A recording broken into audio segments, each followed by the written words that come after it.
Welcome to Coffee in the Barn, where every cup tells a story. With a rotating lineup of hosts, we invite you to join us as we explore the diverse challenges and triumphs of modern life and the heart of agriculture. From the fields to the classroom, from innovators to everyday visionaries, each episode brings a fresh perspective and a new voice. So brew yourself a cup of coffee, settle in, and let's uncover the stories that shape our lives, our farms, and our communities. Well, hi, everybody. Welcome to this week's Coffee in the Barn. We have Charles Mayfield here with FARROW Skincare, which may sound a little different, but Charles has deep roots in agriculture. Would you mind telling us a little bit about your background and your journey in agriculture and entrepreneurship, Charles? Yeah, sure. Thanks for having me on. This is a real pleasure. And neither of us are in a barn right now. It's very neither one. We both should be. We can aspire to re-record this in a few years from a barn. You can make the virtual background a barn. Yeah. Fair enough. But is that really from a barn? I mean, come on. Thanks for having me on. Yeah, FARROW, our skincare company, is really an amalgamation of sort of three career track paths that I've been on. The first, I would say, is health, wellness, fitness. Came to the CrossFit community in about 2008, and it was CrossFit that sort of led me to the paleo diet. And so fitness, wellness, and then paleo, sort of what to eat or a way to eat. I still tell people all the time it's a wonderful template to work from.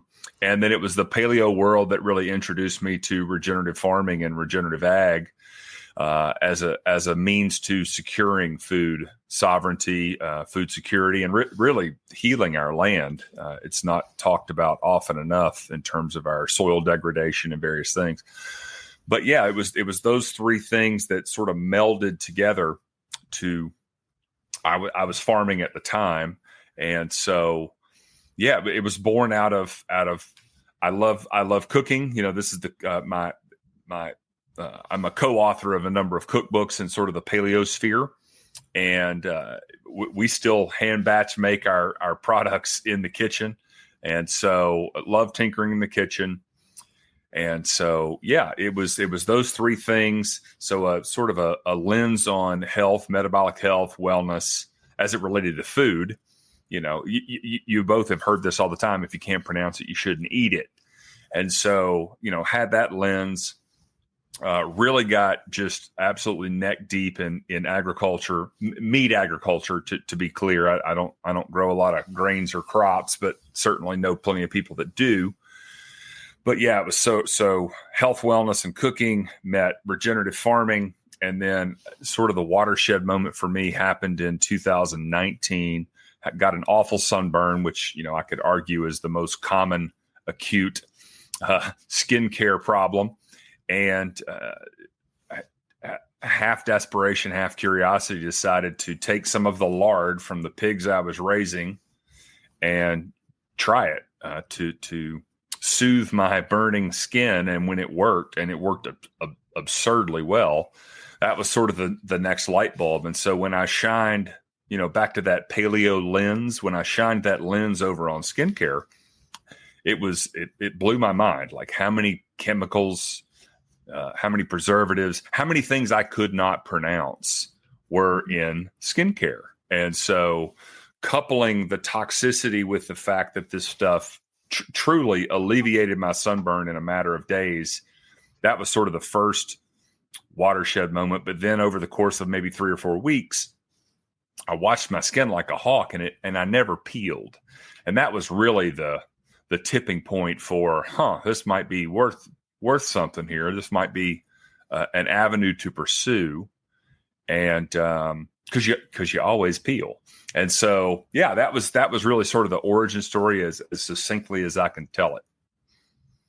Well, it's very interesting because, I'm a hog farmer, grew up a hog farmer, and I used to make soaps and lotions as well and tinkered in, I guess, skincare back in the day, but a previous life just for fun. But I have a question.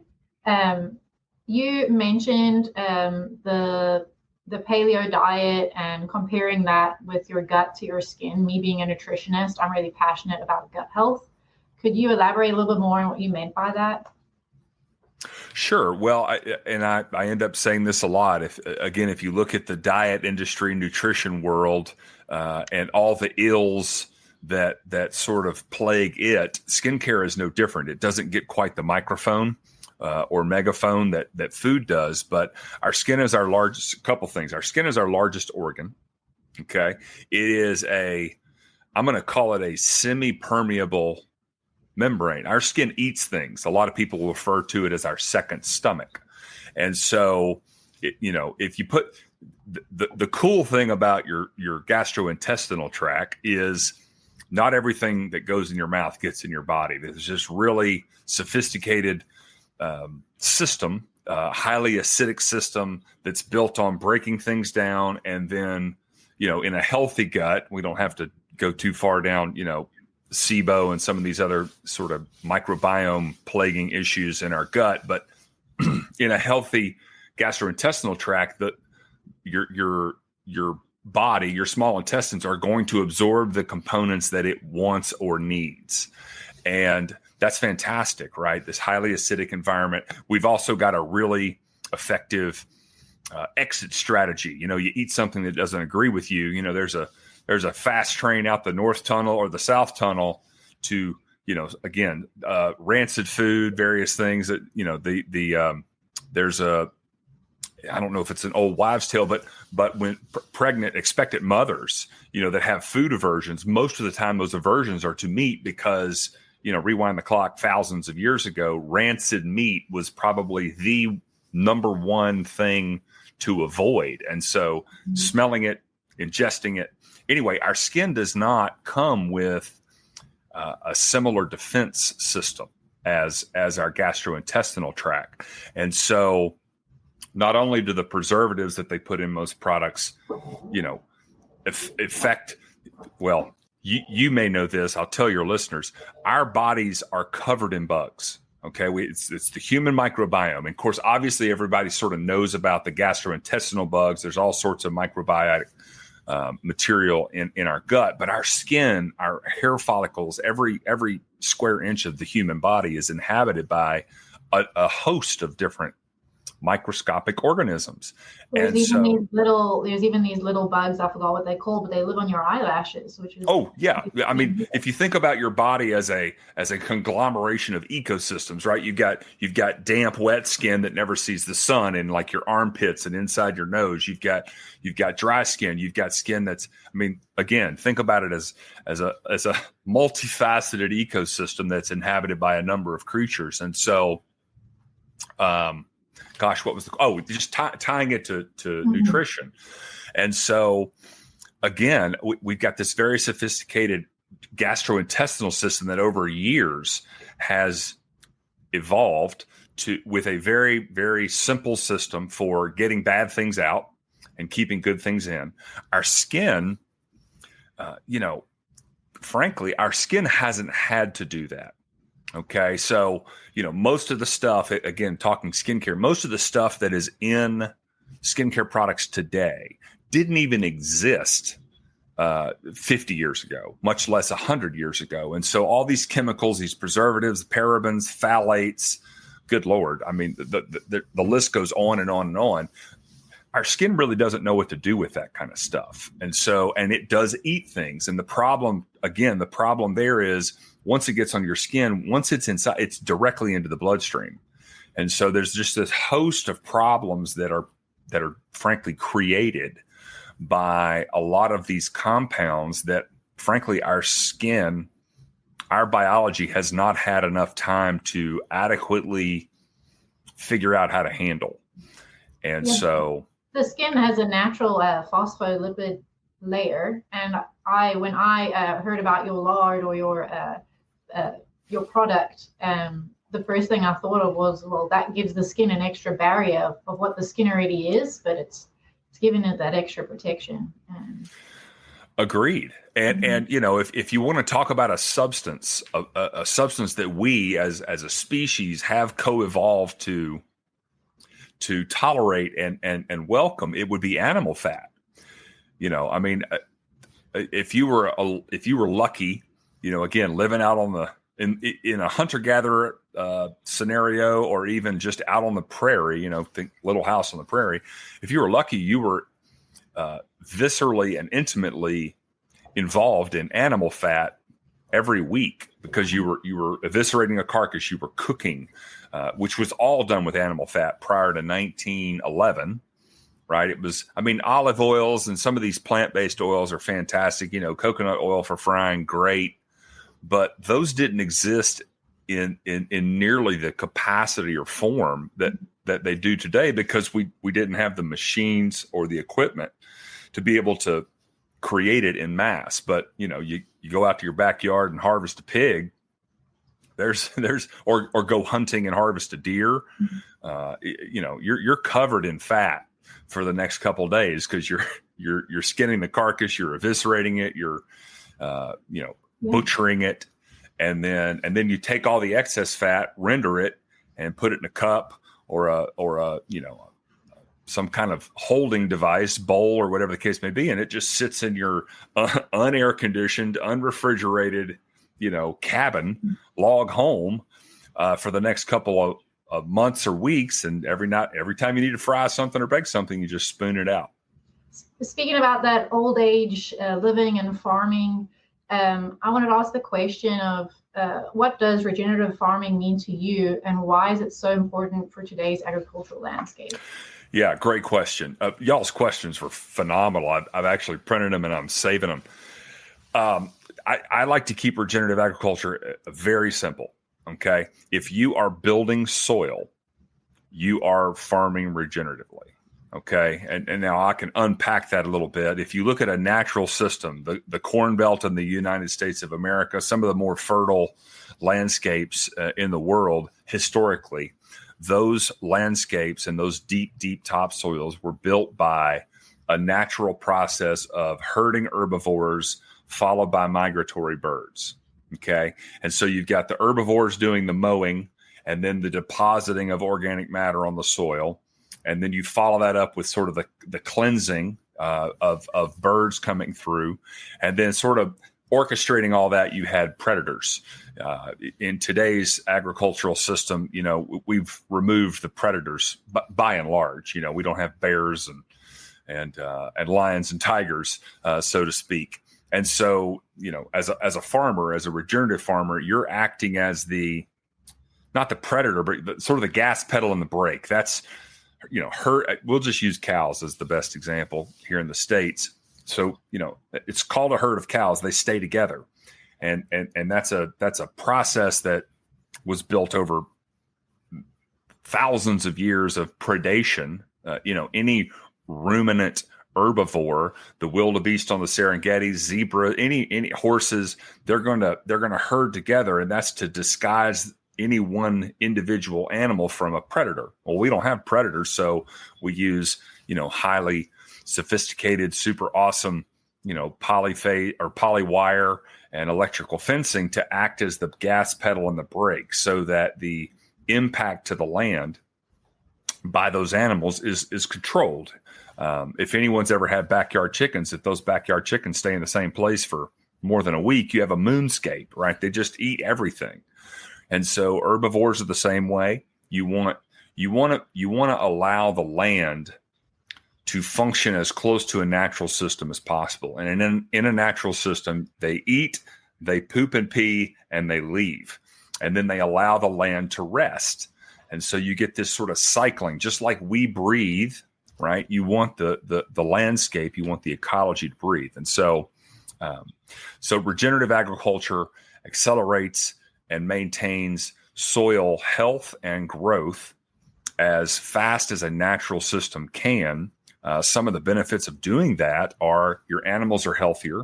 You know, they don't require shots or injections or anything like that. They're getting plenty of fresh air and sunshine.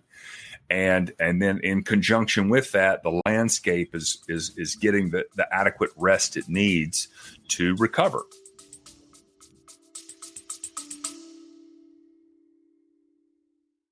What's better than a great cup of coffee?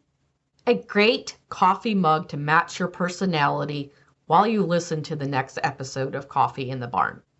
At Buy Blackett, we've got mugs that'll make you laugh, smile, and show off your unique style, all while keeping your coffee warm. Whether you're into heartwarming messages or hilarious designs, there's something for everyone. Plus, every purchase supports Coffee in the Barn and helps us keep bringing you the content you love. So grab your next favorite mug today. Visit buyblackett.com/animistic and use the promo code animistic for exclusive deals. Let's type that out because there's 2 T's in this. So the website again is www.buyblackett.com/ANIMISTIC.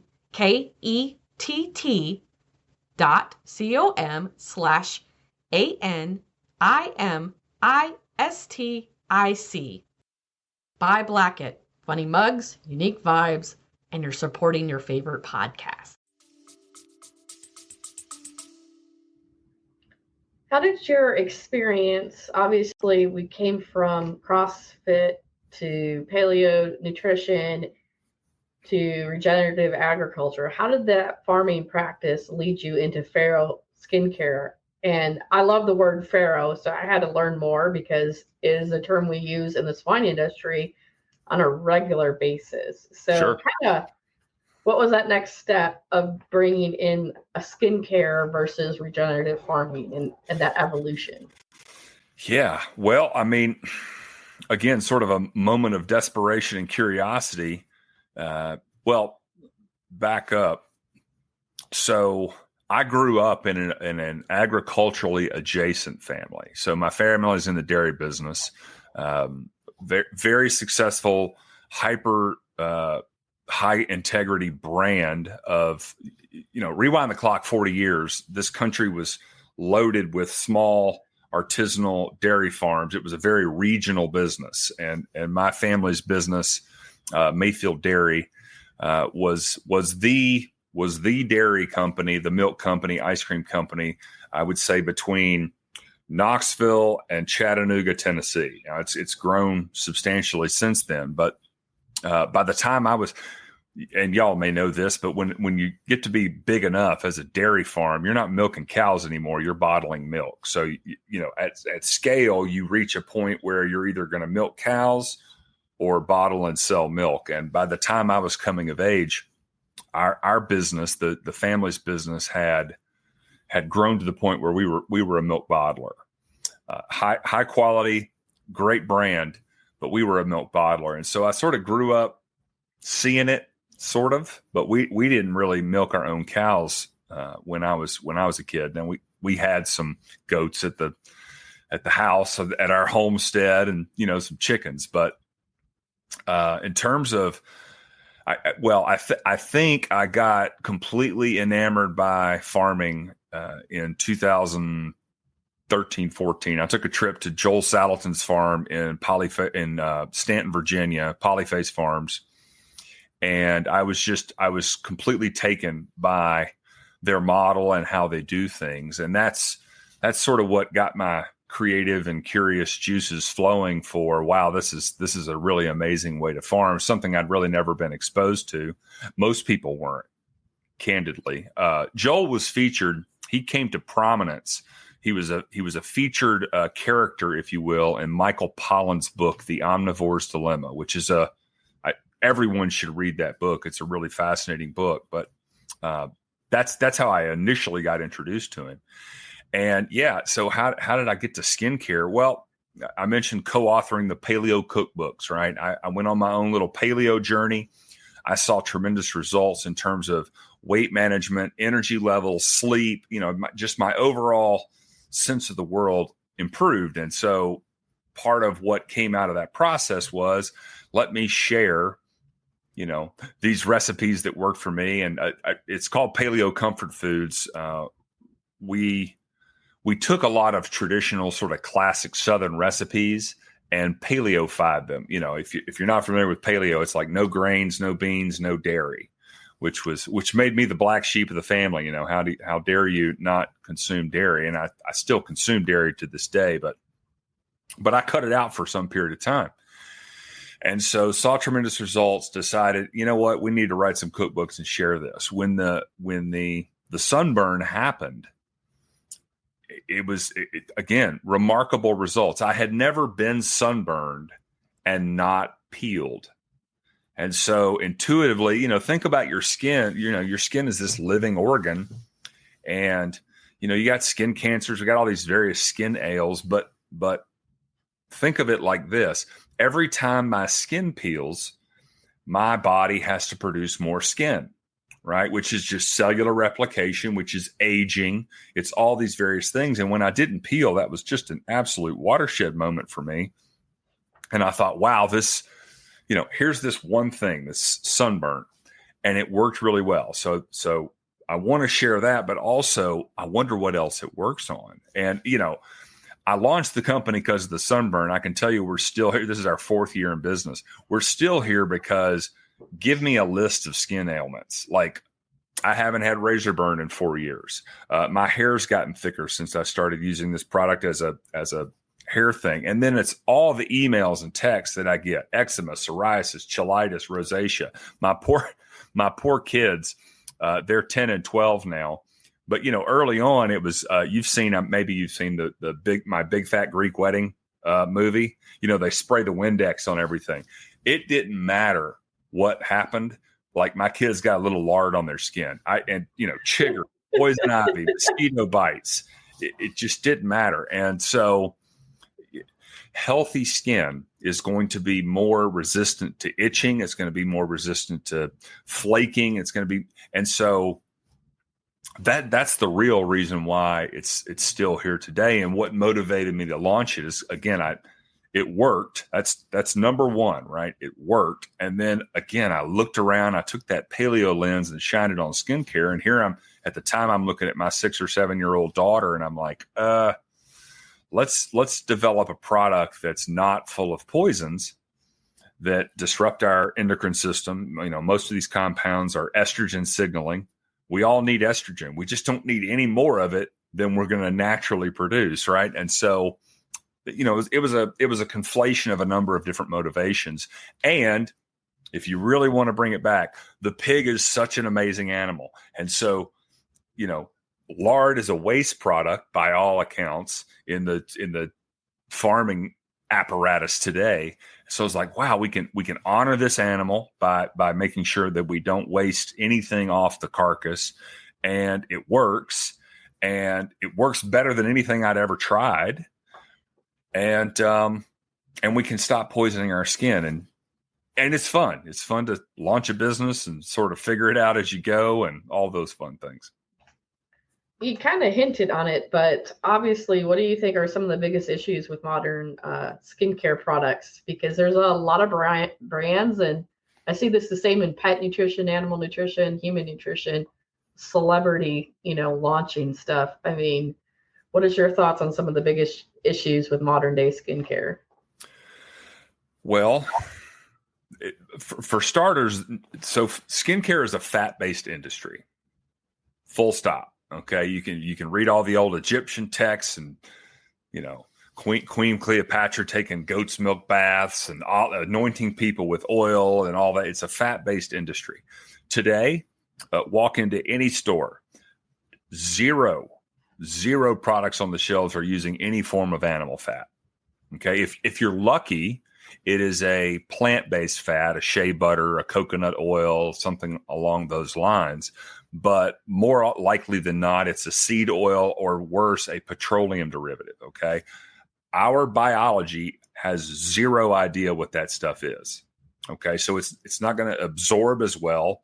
And it's arguably not good for us. It's comedogenic. It's going to clog our pores. So they're using the wrong fats. The Food and Cosmetics Act was passed in 1938. So this is the preeminent sort of FDA legislation around cosmetics and skincare. And in that legislation, the only ingredient in skincare that required pre-market safety testing were color additives. Now, this is 1938. Okay. And so, where do you get color back then? Well, you got charcoals and all various things. So, and it made sense to test that. Here we are in 2024. That act, the Food and Cosmetics Act of 1938 has been updated, I think 3 or 4 times. Cosmetics excluded every single time. Okay. Yep. So the legislation governing safety testing around cosmetics and skincare was written in 1938. Today, I know this is one of the other questions you sent me, like, what are the rules and regulations? It's all around claims. So I can't make the claim that you got to use the right words, not the wrong words. I can't say heals. I can't say treats, nothing medicinal, right? It can't be a medical term. And so, it's here you go. There are 11 chemicals prohibited from use in skincare by the FDA in the United States of America. 11. By contrast, the European Union has a list of over 1,300, right? And so there's 1,289 chemicals that our governing body allows in skincare that the European Union does not. And then on top of that, similar to sort of medicines and drugs and shots and all that fun stuff, they've outsourced all the testing to the manufacturers now, right? And so yeah, it's what is it? The fox is guarding the hen house, if you will, when it comes to the efficacy of these products. And I always like to make this distinction. There is a very fine line between testing a product to know it helps you versus testing a product to make sure it doesn't hurt you. Those are two completely different approaches to product testing. And so that in and of itself is what I can wrap modern day skincare in, is they don't care about the efficacy. Does it work? Does it help? They care about, let's just make sure it doesn't harm the user, or at least harm them enough to where we can't kick the can down the road and the problems that they're dealing with are 15, 20 years into using our product, because it's death by 1,000 cuts and these chemicals. Oh, it's just a little bit. It's just going on your skin. Mm-hmm. And so there is a similar to the VAERS reporting. I think it's called SAERS. There's a cosmetics reporting agency that's underneath the FDA where you can report adverse events based on the use of a product. This is how I think it was talcum powder there was a bunch of lawsuits and some class action lawsuits and some settlements a number of years ago. That was all driven by the SAERS, CAERS, I think, cosmetics and something reporting system. It was all the data that ultimately sort of came from that reporting agency that sort of led to them, turning their attention to talcum powder, talc. And so that's the big problem. It's skincare, fat-based.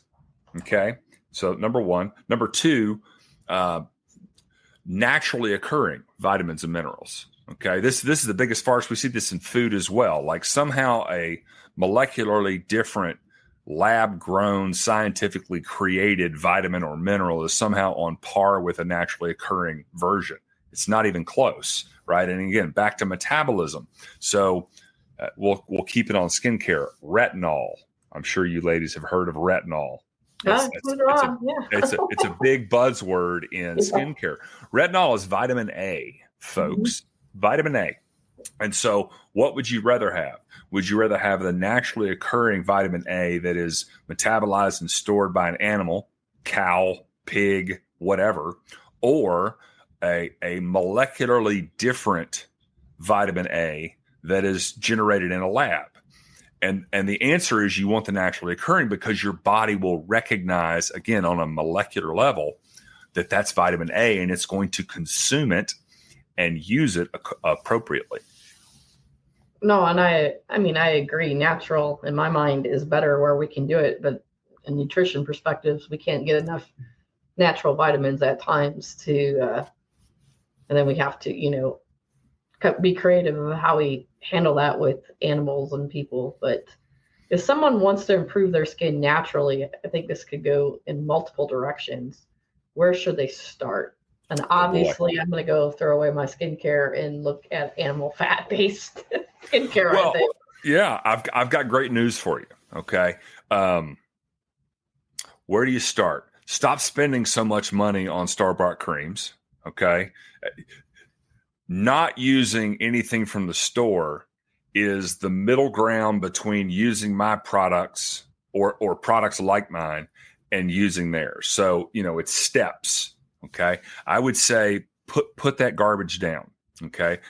Get your 7 to 8 hours of sleep a night. Okay. Hydrate. Make sure you're drinking plenty of water. Get as much nutrition from your food as possible. Okay. So give your body the ingredients it needs to make your skin vibrant and healthy. And here's the last one. You'll love this one. Put the cleansers down. Like, stop. I typically save this statement for the end of the night. I probably soap my body 3 or 4 times a month. Now, I shower every day. Okay.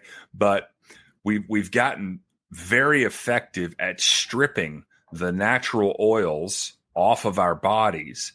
And when we do that, you're stripping the natural oils, you're also stripping these microscopic organisms. You're hyper cleansing your body. And so it takes an adjustment period. I'm not saying it's easy, but putting all of the alcohol-based cleansers down. This got obviously super ramped up in the last 3 or 4 years, and germ theory and all that fun stuff. But my goodness, stop napalming your skin. That's a really good starting point. Casey, the people don't understand what a technological revolution running hot water is. It's only about 75 years old in this country. And in the 1950s, that was if you were wealthy. Did you have a hot water heater? Okay. Well, what is dirty? I feel dirty. I need to clean off. Well, dirty is I've sweat, or my glands my glands produce sebum. That's our natural oil.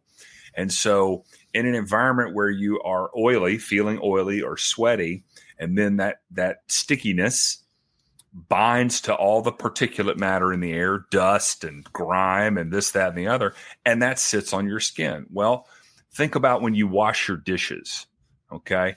How much cleaning can you get done with warm water and a little scrub pad? A whole lot. And so it's the cheapest way to improve your skin from day one is like put all that stuff down, take a washcloth, get in your warm shower, your bath, and let the warm water do all the work, because it's going to bind to that excess oil and it's going to wash it off your body.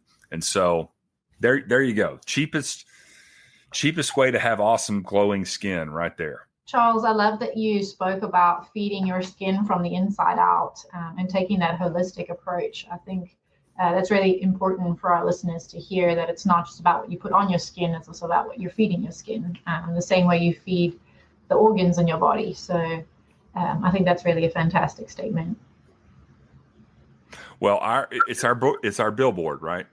And so it needs the vitamins, it needs the minerals, it needs animal fat. I mean, if we're being candid here, this is tangential with this nutrition stuff, but we vilified saturated fat now for 40, 50 years, despite knowing that was wrong, right? And so we've had people ingesting these highly toxic, highly pro-inflammatory seed oils and, all these. I mean, again, I'm not against plant-based fats. Certainly from a consumption standpoint, olive oil is delicious and coconut oil is great. But if we're talking about what are the ingredients, what are the tools that our body needs to then go around and heal and thrive and glow, it is predominantly from saturated fat from hopefully well-raised, well cared for animals. Well, one of the good questions, I said, healthy skin, but the other thing is, we're we're farmers. We came from farming families. My grandfather had skin cancer. My dad and uncles had some spots removed, but not, anything more benign. I had a spot removed for being benign. What is your thoughts on sunscreen, sun exposure, and how can we protect it naturally? Yeah, great question. So if you graph out, we're going to graph out three things. Okay, we're going to graph out sunscreen use. We're going to graph out SPF value. Okay, and we're going to graph out incidence of skin cancer. And so if you can imagine an X and a Y axis, right? Let's just say we start in 1950. Okay, in 1950, very little sunscreen use. Okay, and I was born in 1974, so most of my memories are from the early, or I would say late 70s, early 80s, and 80s. Okay, I can close my eyes right now and I can smell the Panama Jack tanning oil that we would cover ourselves in when we went to the beach, right? And I think I recall the maximum SPF value you could get in any store in America in 1985 was probably 20. Okay. Walk in a store today, you can get 150 SPF. And by the way, in 1985, they were all tanning oils, right? They were oil based. I'm sure there was some mineral in there, something to sort of block the sun, because it did have an SPF value. But here's my point. We're using more. So back to that graph, right? So you got three lines, and they're all going the same direction. So we're using sunscreen more. The SPF value on sunscreen is higher now than it's ever been. And yet incidence of skin cancer continued to grow. One of those lines should be going down if the other two lines matter. Okay. And so to unpack, I think we've all been hoodwinked. Okay. We've lost our respect for the sun. Again, rewind the clock 100 years. We were farming. Most of us were farmers. Most of us were outside working all day, but we were fully clothed, right? You had your big hat on, you had your long sleeves. We respected the sun.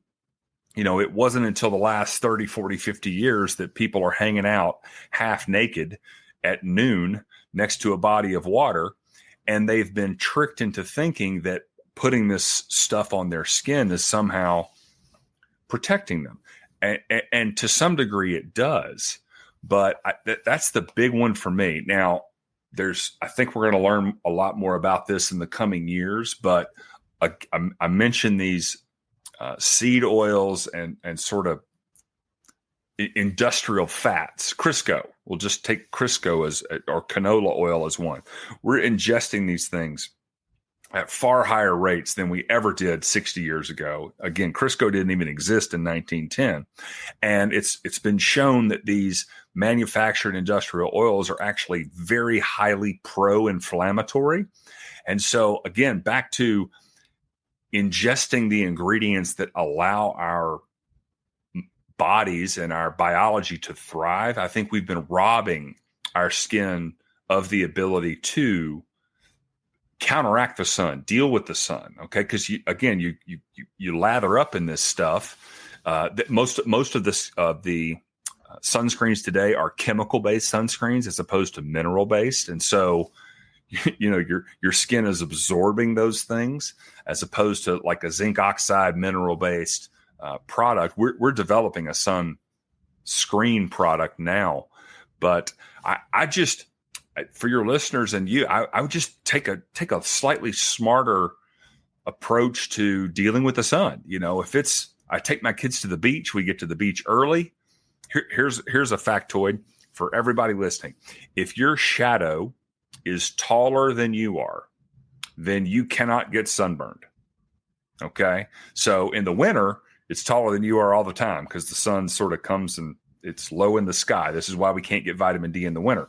But in the summertime, come about 11:30, that sun's getting up there. We've got about a 4 to 6 hour window in high summer heat where we can get sunburned. Right. But before and after that, enjoy the sunshine, but you're not going to get sunburned because of the angle of the sun coming through our atmosphere. And so I take my kids to the beach. We get to the beach early. We have a lot of fun.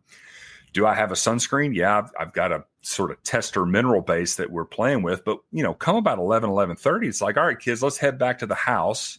Let's eat some lunch. Let's play a board game, right? And if you want to go back out in the sun, here's a long sleeve shirt, that's light and dries out. You can swim. You don't even feel these things. Here's a hat.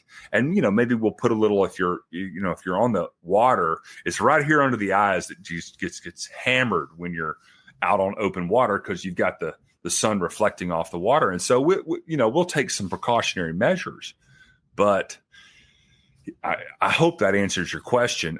I'm not a big fan of sunscreens. I'm a way bigger fan of respecting and being just a little bit more awareness about where the sun is in the sky. And am I going to be the geek at the beach wearing a hat at 12:30 because my kids want to go try and play in the surf? Yeah, that's going to be me. But I'm also not poisoning my skin and frankly, increasing the likeliness that I get skin cancer.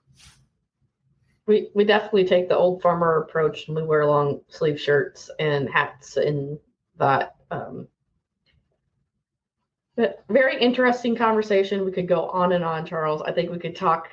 I think this is really fun, even for our audience, because you've tied in agriculture and the fact that we're in animal agriculture into your product line. And I think that's awesome. If people wanted to learn more about your work, your paleo cookbooks, your skincare, how can they find out about you?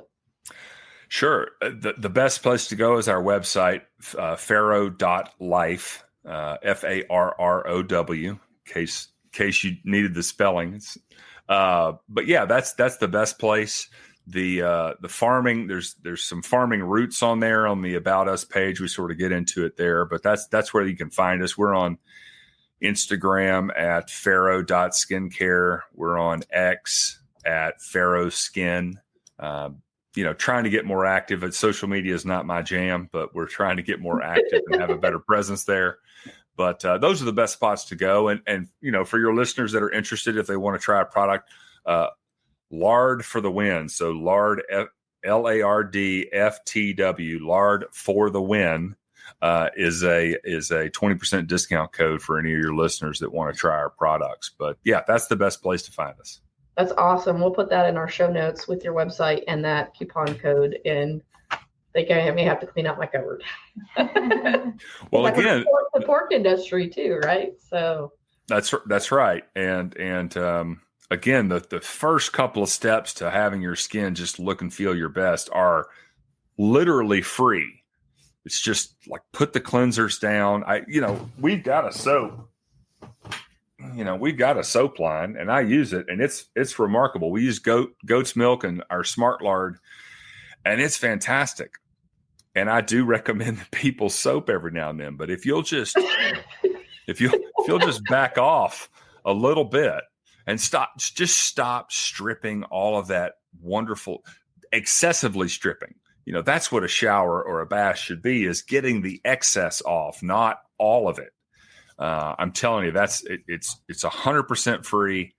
Don't tell anybody you're doing it. They'll think you're going to smell bad. That's why I still wear deodorant and various things, but by and large, just get out of the way. That's it. Get out of the way. Your skin wants to thrive. Stop poisoning it. Stop stripping it off. Feed it, Chantel, back to the nutrition side. Give it the right ingredients to thrive, and then just get out of the way. I promise you, go find pictures of your great grandparents. Their skin looked amazing, and they bathed once a week. So, well, I have to tell a funny story, Charles. I think you'll appreciate this. It was a conversation I had with Arthur. I go, I look so young for my age. My skin or whatever is fairly more healthy because I do prescribe of not overdoing it. But I said it's all the manure facial washes that I had. I don't get the expensive peels and all that, but I've power washed enough pig barns or, animals that not necessarily be covered in lard, but the natural facials I get from the mud baths. And he just had to laugh and he goes, "Oh, that's so nasty, Mom." You're reminding me, I was on a podcast a couple years ago, and I guess one of the guys' guests in a couple weeks prior to me going on was he like saved his urine and used it for skincare. Of course, there's uric acid. There's some potential benefits to this. And he's like, "What do you think about that?" And I was like, "Man, I'm having a hard enough time convincing people to put lard on their skin. I'm gonna stay away from, covering up in my own urine." But oh man, listen, you want to talk old wives' tales and crazy stories? Like, just dig into skincare. It's crazy. But I like to keep it simple, and you look great. So yep. Well, whatever you'll look better with the lard skincare coming up. Well, the lard does work in mysterious ways, and I love my pigs. So Charles, really appreciate it. Everybody, in the show notes, we'll have the website, the coupon code, and it was very interesting talking about skincare and how agriculture is connected. I learned so much. Yeah. So, most of the good stuff on this planet comes from farming. Well, thank you. Thank you.